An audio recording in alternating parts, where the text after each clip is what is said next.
Топли ќе бидат училниците без разлика дали те се греат на струја, нафта, пелети или огревно дрво, најавија раководствата на училиштата во Штипско-Карбинскиот регион. Но на самиот старт на учебната година секој училиште си прави стратегија, план како да штеди струја. Од Министерството за образование и наука засега немаат конкретни препораки или мерки, освен дека мора да се штеди на струја заради енергетската криза.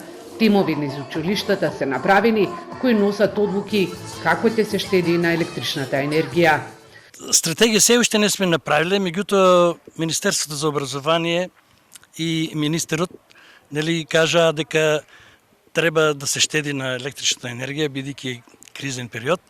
Ние одлучивме половина од училниците да ги исклучиме со електрична енергија, половина да бидат вклучени за да може наставниците да користат интернет.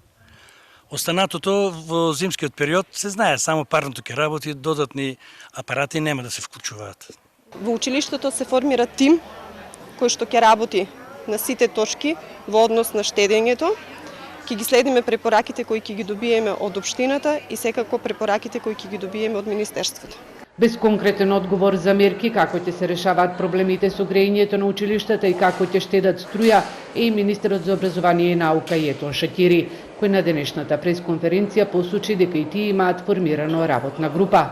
Во Министерството за образование и наука е формирана работна група, која работна група е во координација со Министерството за економија, финанси, другите ресори кои се важни институции во оваа проблематика и очекувам дека ние да имаме отворени училишта, тоа што го имам кажано, дека добро да менаџираме, добро да соработуваме, централната власт, локалната самоуправа, добро да ги менаџираме училиштата и најважното да не биде тоа дека училиштата да се отворени.